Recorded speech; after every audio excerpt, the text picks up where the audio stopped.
Welcome everybody. This is Rifat Jamil Tanna. Another vlog, English vlog once again. It's a wonderful historical place here in Netrokona, Pachgaon. The village name is Pachgaon. The Upajala name is Kurmakanda. It's an absolutely beautiful place right now in this middle period of time, daytime, afternoon session. Absolutely wonderful place here in Netrokona. Little bit restriction today, restricted area for the election, national election of Indian. That's why we are not enjoying fully. We are not enjoying this time properly, but we all are trying to manage everything right. You can see Akanto, absolutely nice hills.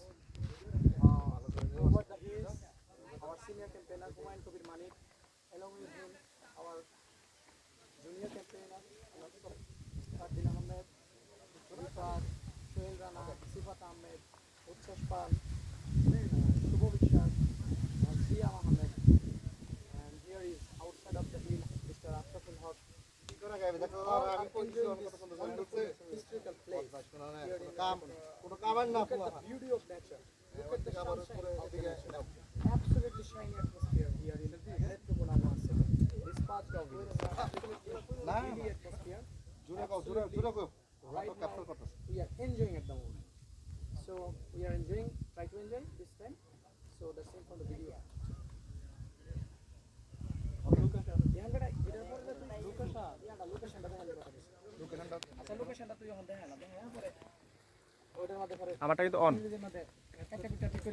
আমরা এখন ফিরে যাব। আমরা এতক্ষণ ছিলাম নেত্রকোনা জেলার দুর্গাপুর কমলাকান্দা, যে একটি ঐতিহাসিক জায়গা পাঁচগাঁও, প্রাকৃতিক সৌন্দর্যে ভরপুর বলা চলে। পাশাপাশি এখানে একটা হিস্টোরিক্যাল বিষয় আছে, চান্দু সওদাগরের যে পৌরাণিক কাহিনী এবং দেবী মনসাকে ঘিরে সব। আর এখানে প্রাচীন যে ইতিহাসের ধারাবাহিকতা কিন্তু এই জায়গাটি খুব সমৃদ্ধ। আর আমরা শুনেছি এখান দিয়ে এক সময় নাকি বড় বড় জাহাজ বা তৎকালীন সময়ে যে বড় বড় নৌকা ডিঙ্গি এগুলো চলাচল করতো। এই পাহাড়কে ঘিরে কিন্তু অনেক ইতিহাস রয়েছে, কল্প কাহিনী রয়েছে। মনসা দেবী চান্দু সওদাগরকে স্বপ্নে দেখিয়েছিলেন তার পূজা করার জন্য। তিনি তা পূজা দিতে অস্বীকার করেন চান্দু সওদাগর, এবং তারই পরিপ্রেক্ষিতে তার 7 সন্তানকে ধ্বংসন করে কিন্তু মারা হয়।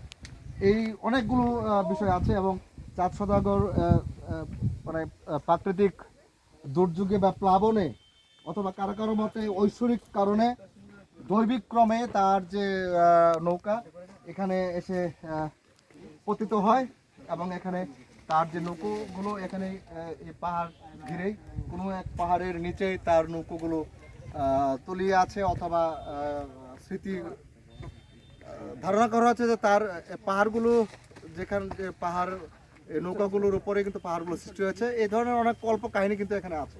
তো যাই হোক, আজকে আমরা সকলেই এই জায়গাটিকে খুব এনজয় করলাম। আমরা এখানে প্রথমবারের মতো, বিশেষ করে আমি এখানে এসেছি। আর যারা এখানে আসতে চান তারা নিঃসন্দেহে, তবে হ্যাঁ একটা জিনিস, এখানকার ট্রাভেল খুব কষ্টকর, তারপরেও তৃপ্তি আছে। আমরা কিন্তু শিবগঞ্জ বাজার হয়ে, তারপরে কমলাকান্দা হয়ে, দুর্গাপুর হয়ে, লেঙ্গুড়া হয়ে আমরা এখানে এসেছি। তো আমি সংক্ষেপে এই রাস্তাগুলো কিন্তু বলে দিলাম অকপটে। তো ঠিক সেভাবেই চলে আসবেন, খুব ঝামেলার বিষয় নয়। যেহেতু ট্রাভেলটাকে তো এনজয় করতেই হবে। আর ট্রাভেলে আপনারা যদি একটু এনজয় না করতে পারেন, অ্যাডভেঞ্চার না হয়, একটু গ্রামাটিক্যাল না হয়, তাহলে তো আর ট্রাভেল হয় না।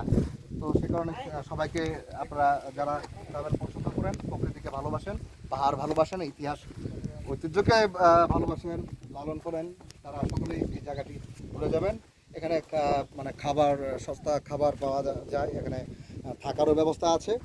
যদিও অনুন্নত এলাকা, তারপরেও সব ব্যবস্থাই আছে, পর্যাপ্ত, মানে কম পয়সায় খাবার খেতে পারবেন, থাকতে পারবেন, ঘুরতে পারবেন।